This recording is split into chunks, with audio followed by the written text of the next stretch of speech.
Bueno, vamos a empezar con los temas que les comenté que hay que exponer. Sí, espero que ya estén preparados los chicos que van a exponer. Me dicen.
Ok, ¿no? ¿Nadie?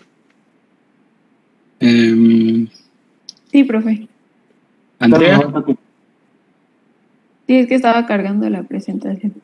Ok, Profesor, sí, diga. entonces, ¿cuál va a ser el orden para exponer? Ok, vamos a ver. Memoria DRAM primero, luego pasamos a SRAM y luego Flash.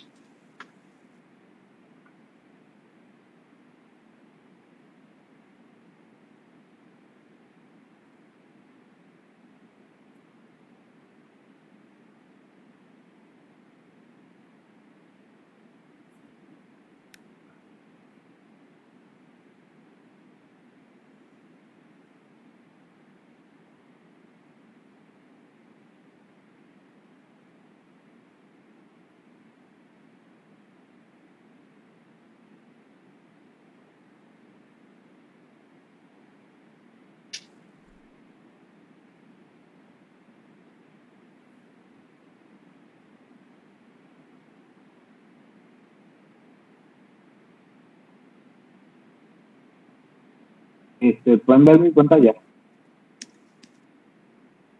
Sí, ya la vemos.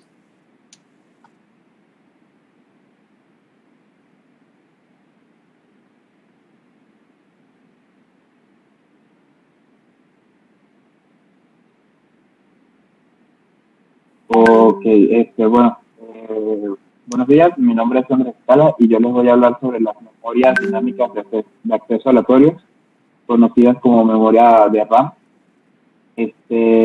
Una breve información de las memorias de RAM es que este tipo de memorias fueron creadas en 1968 por el ingeniero Robert Dennard y empezaron a hacerse comercializadas en la década de los 70 por Intel.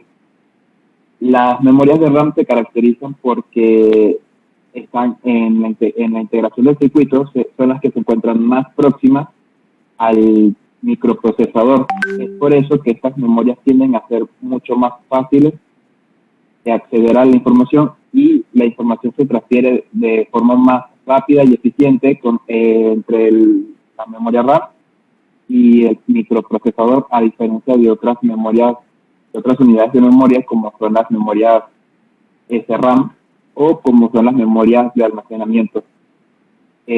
Una de las características más importantes de la memoria de RAM es su volatilidad.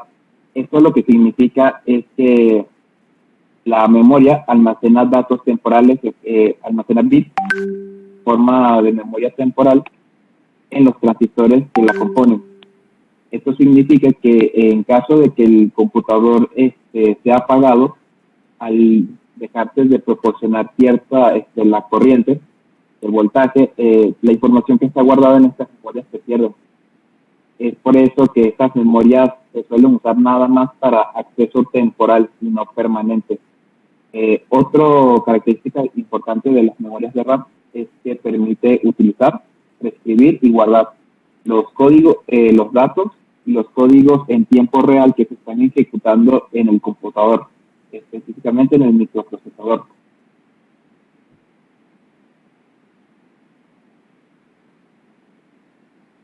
En esta diapositiva, del lado izquierdo, pueden ver cómo se encuentra armada la memoria de RAM al momento de hacer lectura. Y en el lado derecho se encuentra su ensamble para el lado de escritura.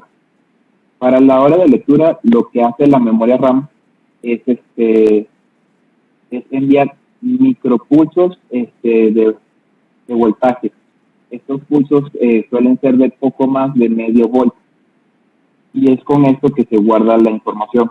Después, los condensadores lo que hacen es almacenar esa información y ya la guardan en cada una de las celdas de memoria. En estas celdas de memoria se utiliza un decodificador, que es el cual que recibe la dirección de memoria en donde se tiene que guardar la información, así como la señal RAS.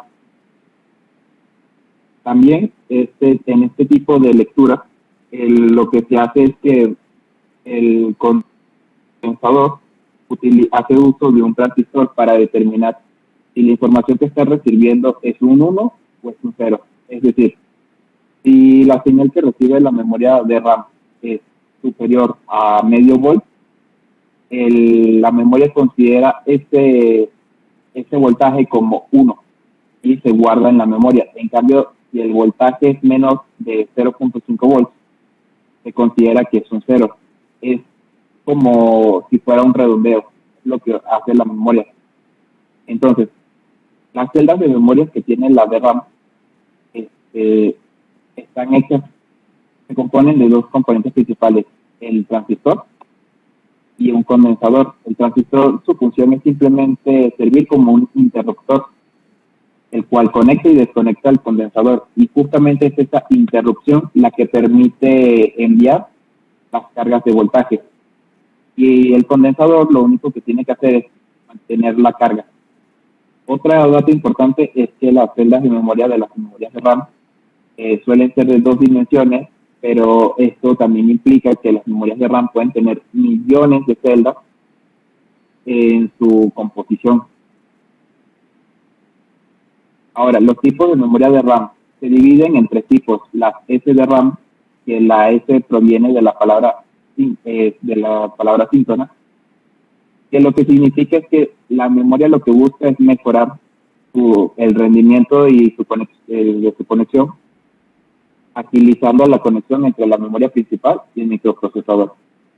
Las DDR-SDRAM, como su nombre le indica, son SDRAM, pero de doble velocidad de datos. Esto significa que estas memorias suelen tener el doble del reloj de las SDRAM.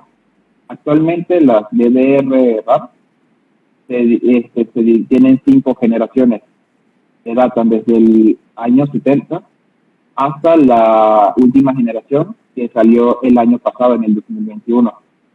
Y por último están las SSD-RAM, que en inglés es la abreviación para código de corrección de errores. Estas memorias lo que se encargan es de analizar toda la información que están recibiendo, buscan qué datos están corruptos o dañados, y si es posible, las intentan reparar. En la imagen de la izquierda podemos ver cómo ha ido cambiando las memorias DDR-RAM con el paso de los años.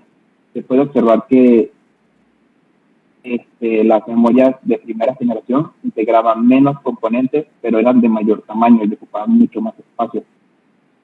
En cambio, a medida que han ido evolucionando, se ha podido agregar nuevos componentes de menor tamaño. Esto lo que permite es mejorar la eficiencia mejorar la capacidad de estas memorias.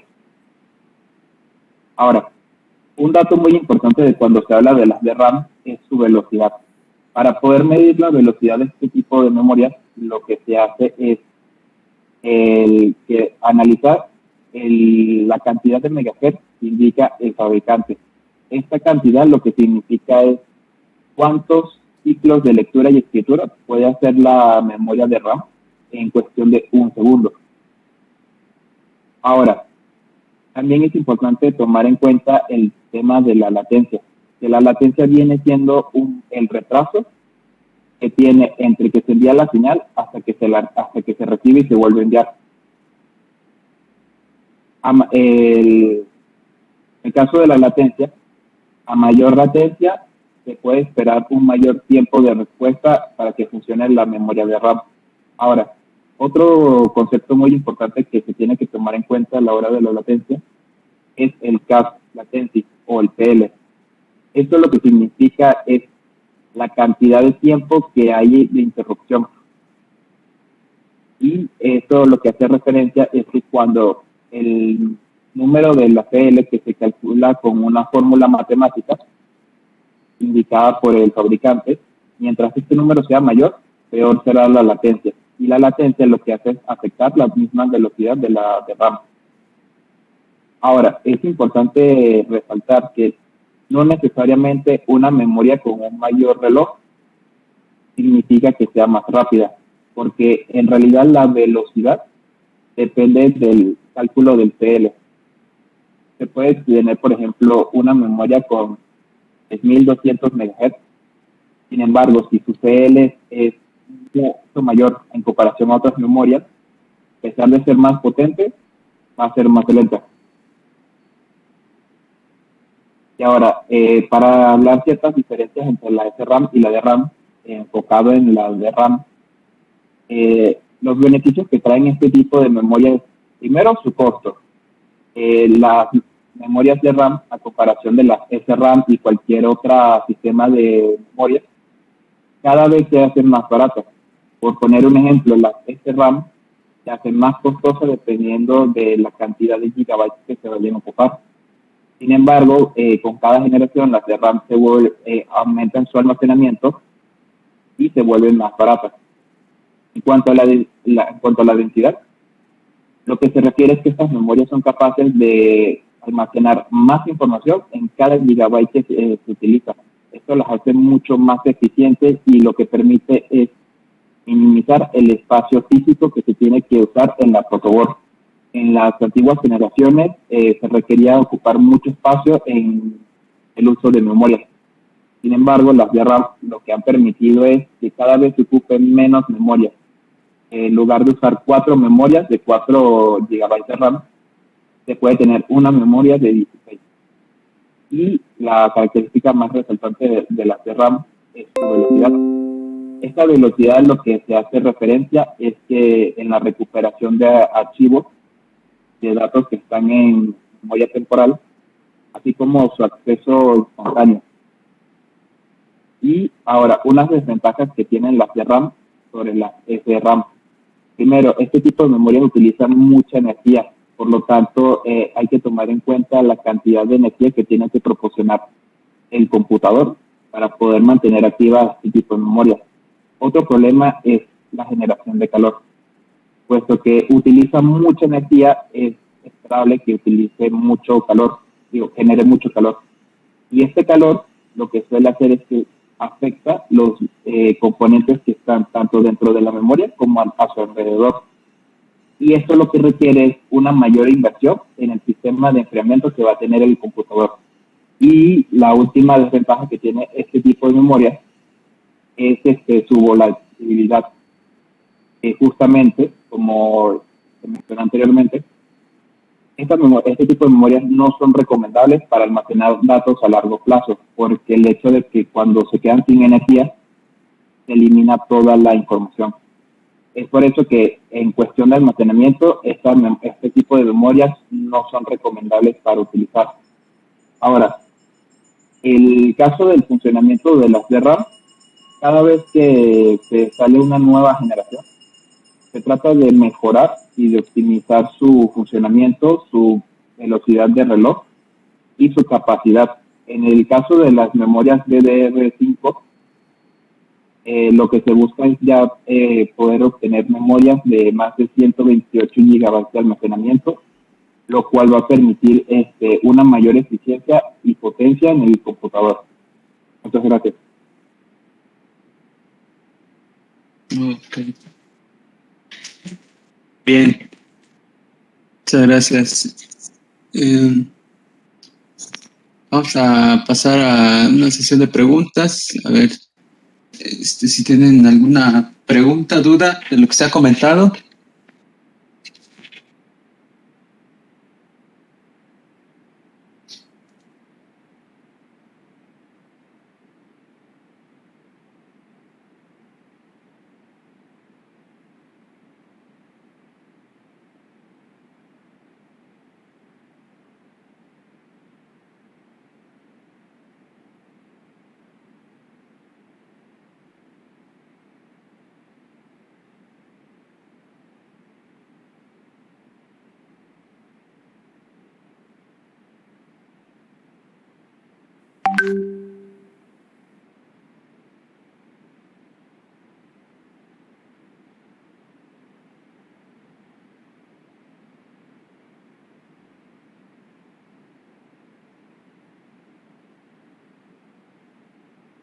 ¿No? ¿Todo bien? Ok, vamos a ver.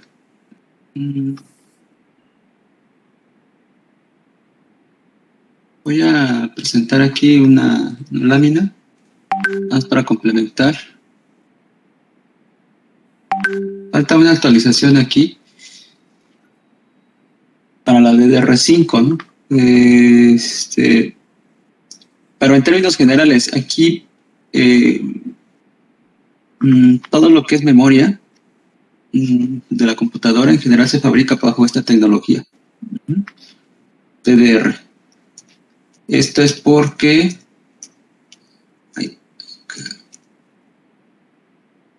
aquí, este es el principio, ¿sí? Así como el compañero ha mostrado, la matriz, normalmente se conocen como matrices de almacenamiento. Tu principio es el almacenamiento en un capacitor. Ese es el principio. Entonces puedes almacenar carga o retirarlo. Y ese es el mecanismo de guardado. Entonces fíjese que estos capacitores son muy pequeñitos y con el tiempo pierden la carga.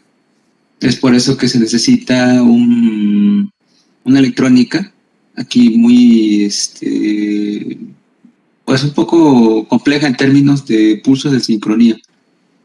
Estos capacitores necesitan pues un procedimiento como de refresh, ¿no? Para que se pueda actualizar el dato y no se pierda.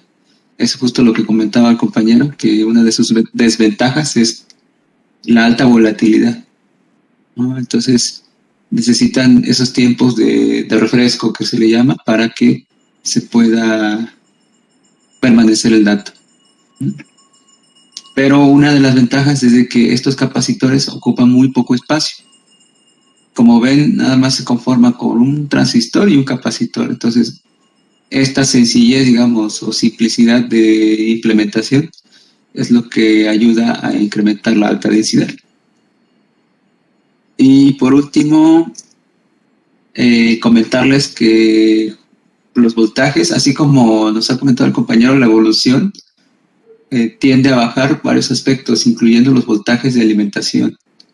Las primeras eran de 2.5 volts y han ido avanzando hasta 1.8 en DDR2, luego DDR3 1.5, DDR4 con 1.2 y con DDR5 estamos ya del orden de 1 volt o menos. Esto pues va justo como lo habíamos comentado antes con la ley de Moore. Se incrementa la densidad, o sea, el número de celdas de memoria por unidad de área. A medida que va avanzando en las generaciones, se incrementa la velocidad, disminuyen los voltajes de alimentación. ¿Okay? bueno, es lo que quería comentarles como complemento a esto que nos acaba de comentar el compañero. Andrés,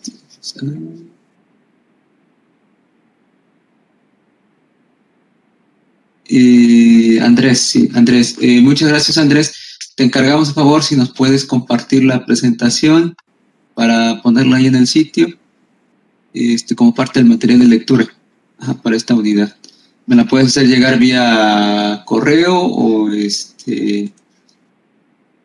igual lo compartes con tus compañeros ahí por los medios que ustedes tengan de contacto, pero me lo haces llegar vía correo, de favor? ¿Alguien tiene algún comentario o pregunta?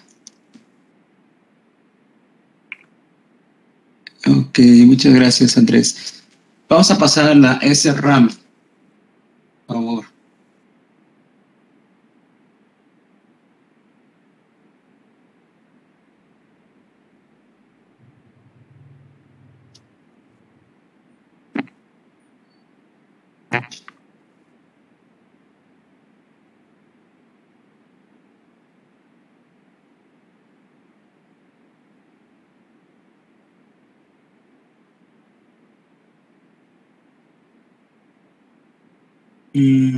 Por allá me quedo.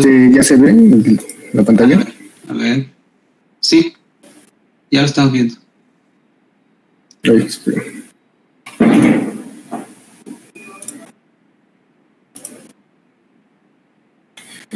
Bueno, yo les voy a hablar de lo que son las SRAM o las RAM estáticas. Primero voy a empezar con lo que son sus características de estas RAM estáticas. Una de sus principales características es que mientras los transistores estén alimentados, la memoria va a mantener la información, por lo que no es necesario estarla actualizando y los datos se van a mantener en sus celdas hasta que se sobreescriban o se extraiga de la fuente. Esta tiene su base sobre un circuito biestable, un flip-flop, el cual tiene dos condiciones estables, las cuales corresponden a dos posibles señales de entrada para contener datos en cada celda de memoria.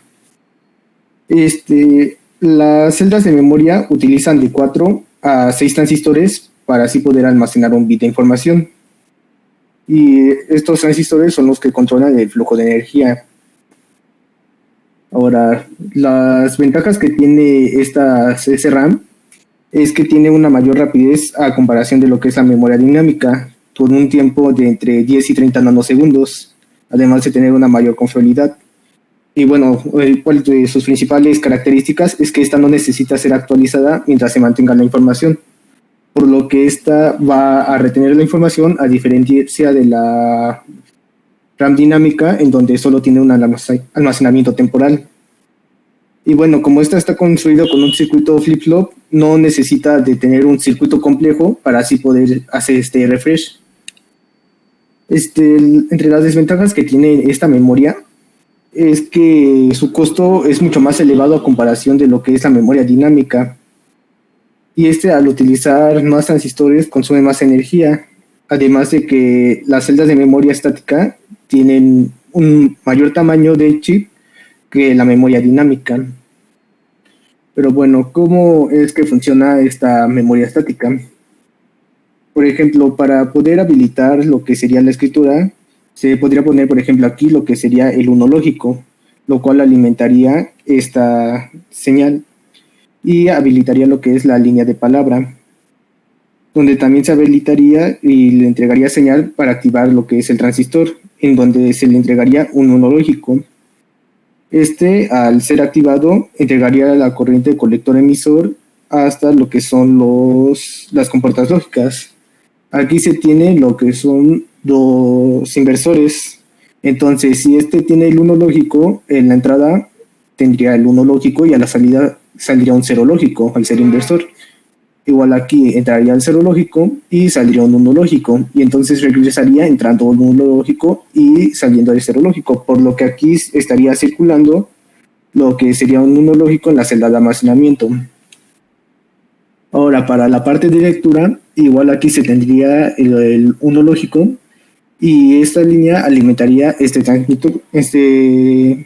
transistor, permitiendo lo que sería la recirculación de señal para así poder tener la descarga. Ahora, ¿cuáles son algunos usos de la SRAM? La RAM estática se utiliza en las partes de memoria donde necesita de una carga de datos más inmediata. Esta se utiliza en casos especiales o en equipos especializados, como los puede ser en buffers de alta velocidad, en cachés y en registros. Por ejemplo, algunas de estas SRAM sería la 5SRAM. Esta utiliza en la memoria caché de antiguos 386 y 486 y en los primeros Pentiums. Esta SRAM era asíncrona y tenía una velocidad entre 20 y 12 nanosegundos. Después, la siguiente generación de esta SRAM sería la 5SRAM, la cual ya era capaz de sincronizarse con el procesador y tenía una velocidad entre 12 y 8.5 nanosegundos. Después, la siguiente sería, por ejemplo, la Pippin 9SRAM. Esta igual era capaz de sincronizarse con el procesador, pero a diferencia de la 5SRAM, esta tardaba más en cargar los datos, pero a la hora de acceder a estos datos era mucho más veloz, por lo que tenía una velocidad entre 8 y 4.5 nanosegundos. Pero entonces su principal diferencia de la SRAM a diferencia de la DRAM es que la SRAM tiene un almacenamiento que no se va a mover, mientras que la DRAM es un almacenamiento temporal. Y bueno, eso sería todo.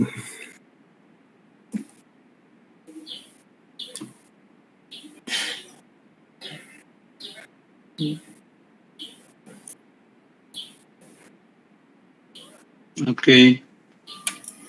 bien, vamos a ver. A ver, algunas preguntas.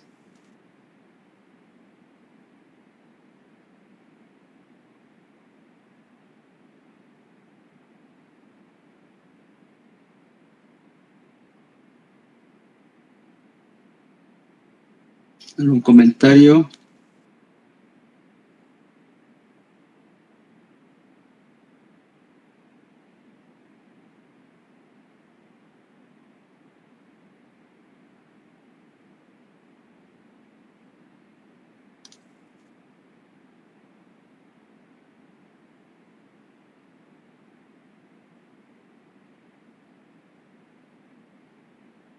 Bueno, voy a complementar esta parte en algunos datos. A ver.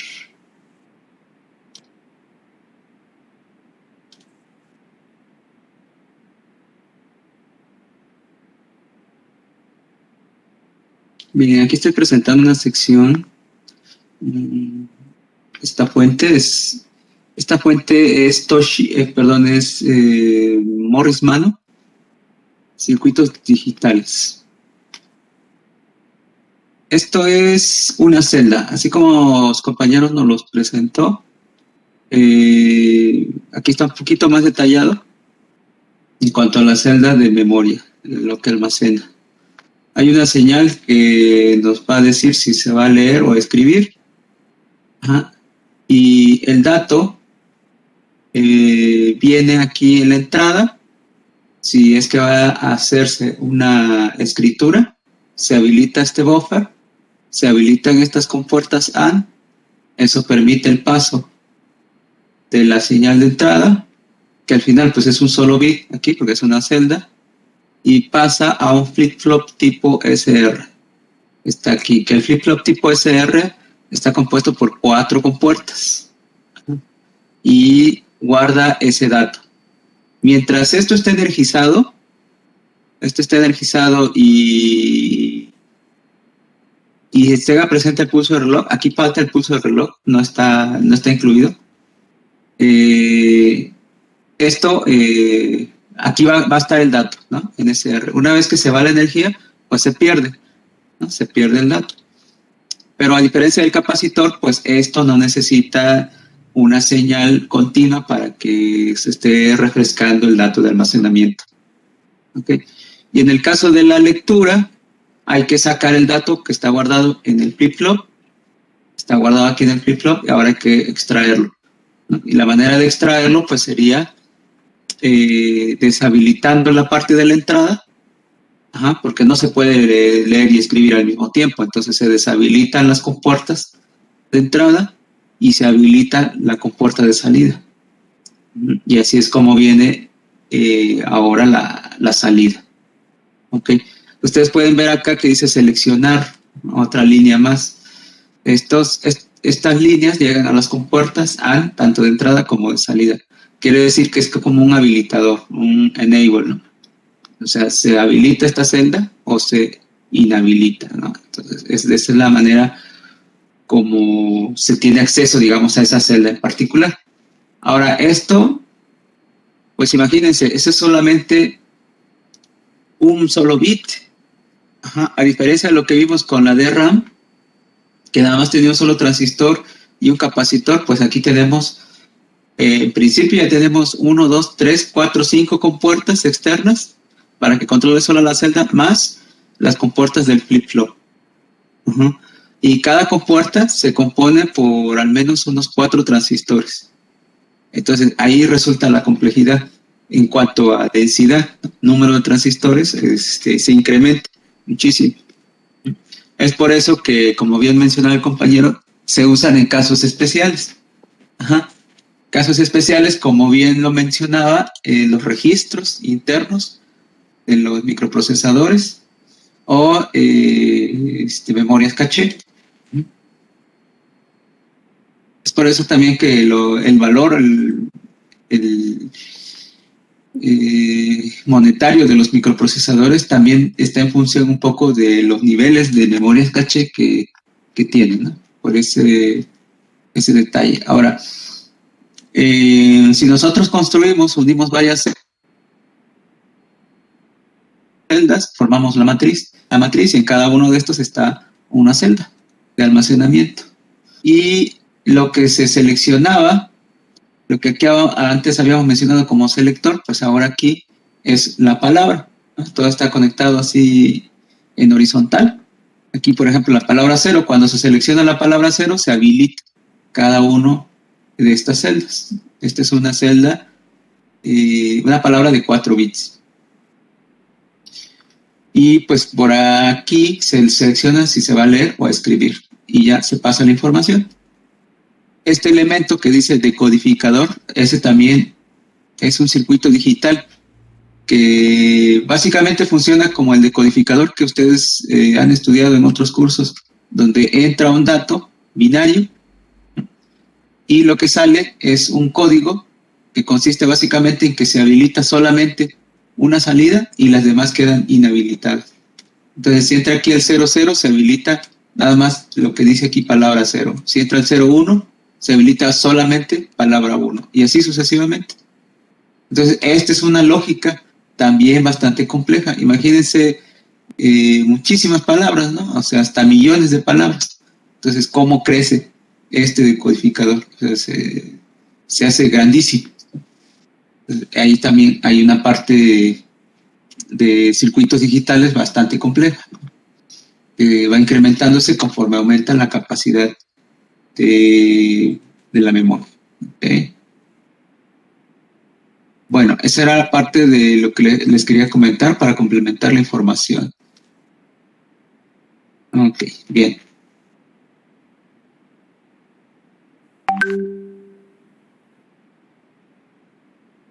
Vamos a ver. ¿Algún comentario, duda, preguntas? Yo sí te pediría a ver, ¿qué fue el que expuso? Vamos a ver. Ortiz, Alvaro, Luis Fernando, por favor, si puedes complementar ahí tu presentación con un poquito más de información.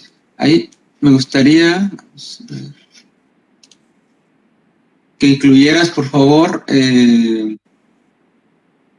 unas especificaciones técnicas de las memorias. Me refiero, por ejemplo, a tiempos de acceso, tiempos de latencia, densidad,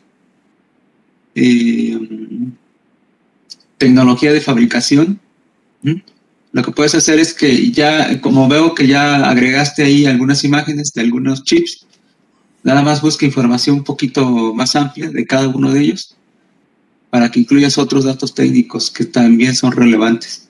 Entonces, te repito, sería la densidad, la tecnología de fabricación y tiempos de latencia, tiempos de acceso, lectura, escritura. Uh-huh. Sí, profesor.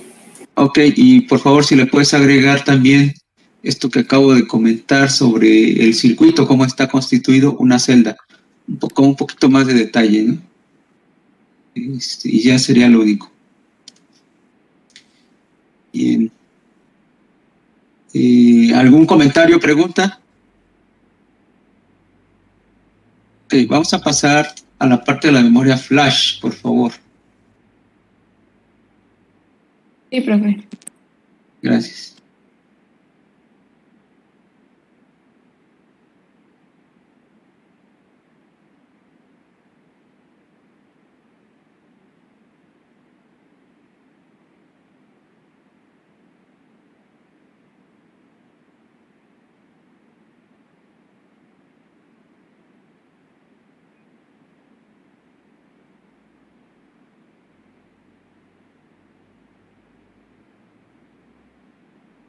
¿Sí se ve mi pantalla? Sí, sí la estamos viendo. Ok.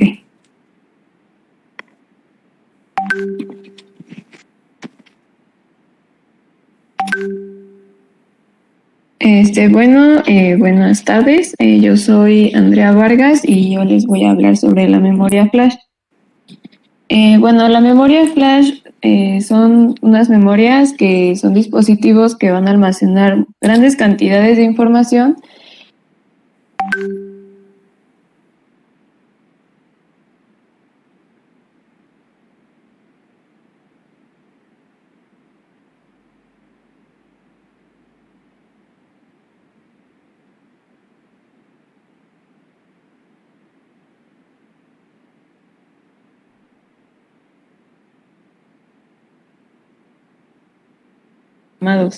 Tienen una gran resistencia a los golpes, son silenciosos, de bajo consumo, son ligeros y tienen resistencia térmica.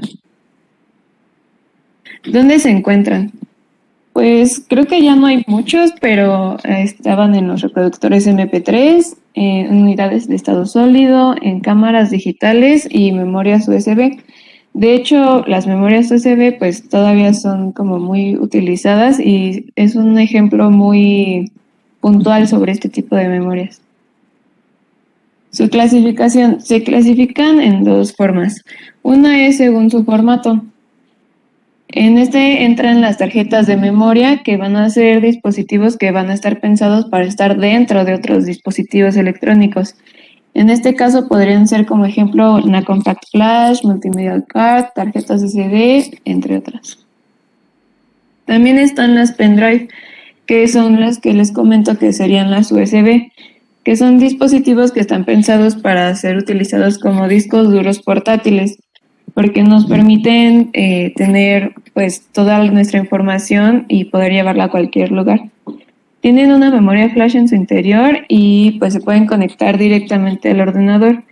Son reducidos en tamaño, pues ya los conocemos, están chiquitas y son resistentes, eso seguramente también lo sabemos. Y pues afortunadamente no requieren de instalar algún software para que puedan funcionar dentro del ordenador. La otra clasificación es según su funcionamiento interno. Aquí tenemos dos formas, la NOR y la NAND. En este caso, la NOR va a permitir una lectura y escritura un poco más lenta que en la NAND, pero va a archivar rápidamente las rutas de acceso aleatorias. También es más adecuado para poder almacenar comandos. Como ya les dije, pues es un poco más lenta a la hora de guardar o eliminar la información que vaya a tener dentro. Esta información afortunadamente no debe de estarse actualizando y va a requerir mecanismos que resultan innecesarios para la tipo NAND. En este caso, pues realmente la NOR creo que no sería como muy funcional, a menos de que pues se necesiten cosas pequeñas. Y en el caso de la NAND, pues va a almacenar datos en un espacio de silicio más pequeño. Esto nos va a hacer que se pueda ahorrar un coste por bit y pues obviamente es un poco más rápida que una NOR y no va a utilizar memoria de acceso aleatorio. También, como nosotros sabemos, se está utilizando el poder guardar mucho más información. Entonces, el consumo de este tipo de memorias NAND ha incrementado demasiado, porque también pueden sustituirse como tarjetas de memoria. Y otra vez, las memorias USB son un tipo de este tipo de tarjetas NAND. ¿Cómo funcionan los sistemas de ficheros en las memorias flash? Bueno, en cada una de las celdas de esta memoria flash se van a tener canales básicos que van a tener una fuente y sus electrones de drenaje que se encuentran separados en cada uno de los canales. En cada canal va a haber una puerta flotante que va a estar separada por una capa de óxido. Esta va a ser la capa que va a determinar si va a tener una muy buena calidad o no, y de esta manera que la memoria pueda funcionar correctamente. Entonces, en la puerta de control estará encima de la puerta flotante que va a ser utilizada para cargar la capacitancia de la puerta durante la fase de escritura. Y así es como va a funcionar correctamente la memoria. Existen, bueno, supongo que varios usos, pero yo solamente les voy a decir 2 usos para una memoria flash, que podrían ser como disco duro, por la portabilidad que tienen como ventaja y que también tienen una gran capacidad de almacenamiento. Y afortunadamente también, como son portables, se pueden llevar a cualquier lugar y se puede tener acceso a la información que tengamos dentro en cualquier lugar que necesitemos. Lo único malo sería el número limitado de accesos que va a tener. Y finalmente se pueden utilizar como memoria RAM. Esto va a permitir acceder de una manera más rápida a la información almacenada que va a estar en ella, con un tiempo de espera menor. Algo interesante de las memorias RAM es que pues son temporales y pues cuando se apagan o se reinician se vuelven a quedar en blanco, entonces hay que tener cuidado con eso porque si no podemos perder la información. Y en este caso, las memorias RAM de este tipo pues van a gastar mucho menos energía que las memorias RAM que conocemos normalmente y van a ser muchísimo más económicas. Y pues estas son las referencias y eso es todo. Ok, muchas gracias.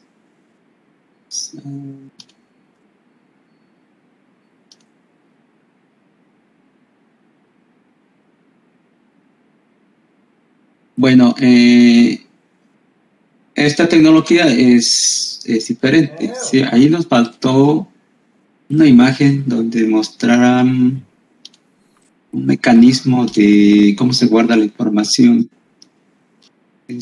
Funciona diferente al de RAM y SRAM.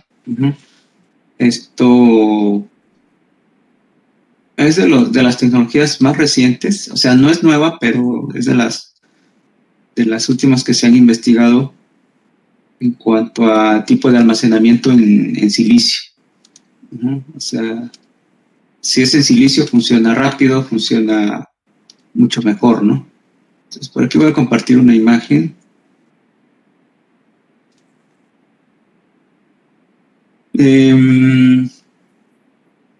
Fíjense que de lo que hablábamos de la DRAM es que se almacenaba en un capacitor. Luego pasamos al SRAM y se almacenaba prácticamente pues en un flip-flop. Y aquí se almacena en un transistor, pero ese transistor tiene una fabricación especial. Se conoce como transistor de compuerta flotante. La característica de esto, vamos a ver si aquí se ve mejor. Bueno, sí, ahí se ve mejor. Bueno, la característica de esto es que justo en el centro hay un material que está como enterrado. No se ve muy bien ahí. Está como empotrado justo aquí a la mitad, ahí donde está marcado en naranja.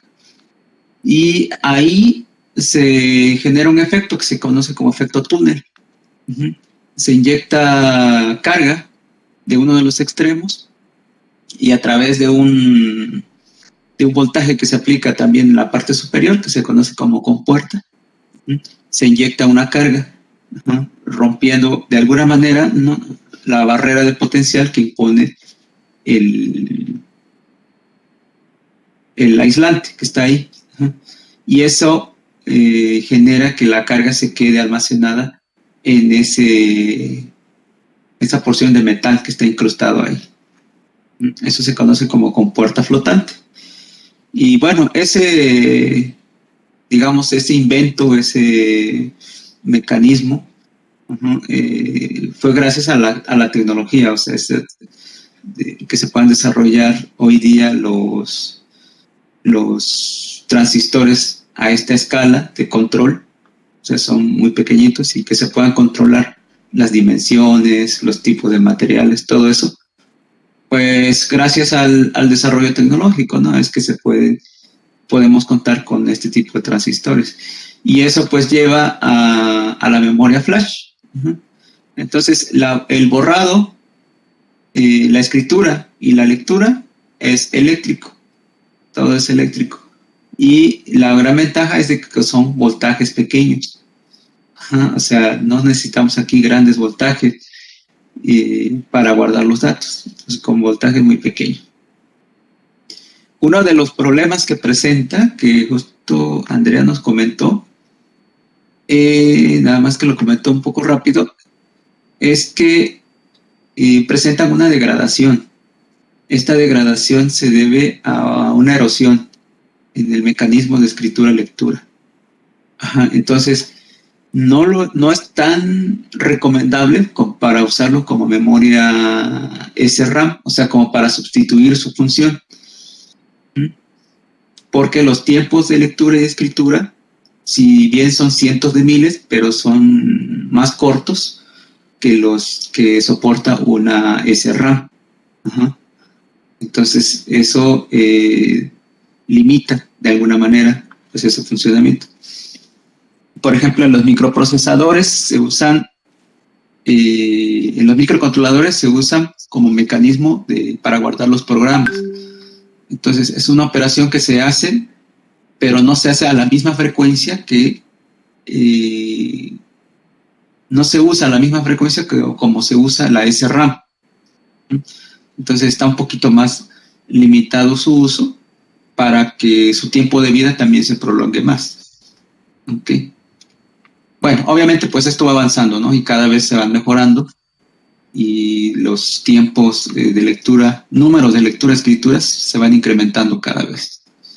Siempre que ustedes tengan una memoria en sus manos, consideren que todos estos chips, que son memorias, tienen un tiempo de vida.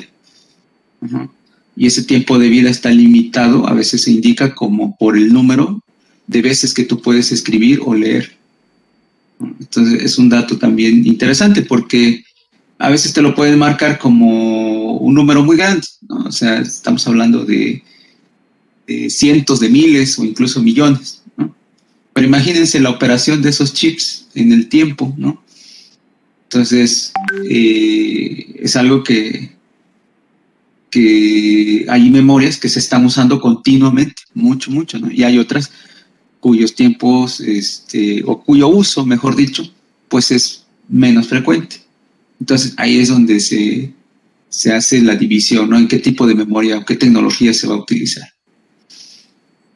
Bueno, estas son de las principales tecnologías que hoy día tenemos y que están vigentes, digamos. Así varían en precios, consumo de energía, ¿no? Pero bueno, ese es a grandes rasgos lo que hoy día se tiene.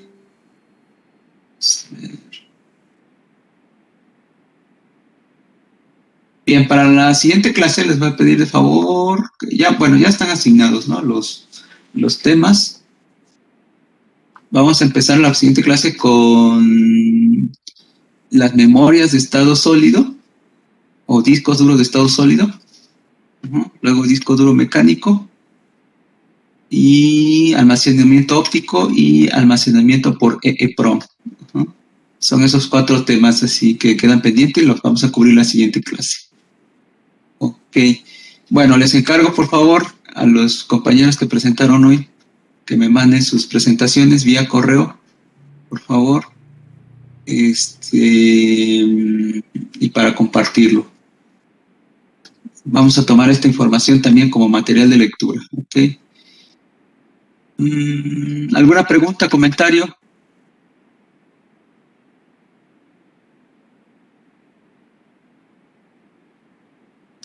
A ver.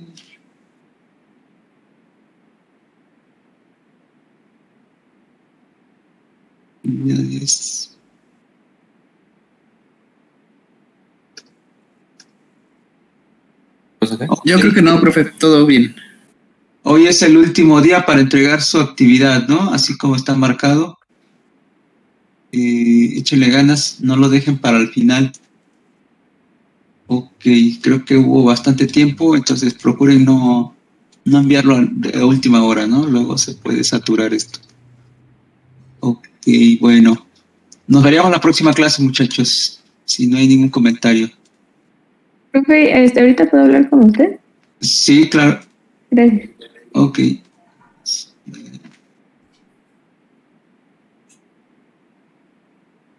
Bien, jóvenes, entonces dejo hasta aquí la clase y nos vemos la próxima. Que tengan un buen fin de semana.